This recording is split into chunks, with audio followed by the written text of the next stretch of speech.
प्रत्येक घराघरामध्ये बनणारा हा इंडियन जुगाड आहे. माझ्याकडे थोड्या चपात्या उरल्या होत्या, त्याचा कुस्कुरा केलेला आहे, म्हणजे एकदम फाईन त्याचे पीसेस केलेले आहेत.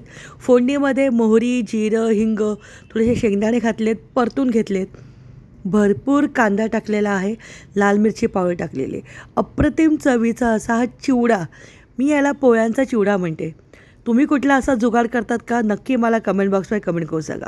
झटपट होणारी आणि उरलेल्या शिळ्या पोळ्यांपासून तयार होणारी अशी ही रेसिपी आहे. खूप मोठं रॉकेट सायन्स नाही आहे या रेसिपी बनवण्यासाठी.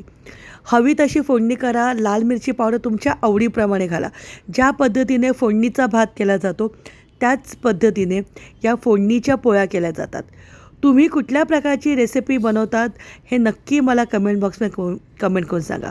घरातला एखादा पदार्थ उरला तर त्यापासून दुसरा पदार्थ करता आला पाहिजे, हे इंडियातल्या प्रत्येक गृहिणीला चांगलंच माहिती आहे. मी बनवली आहे फोडणीची पोळी.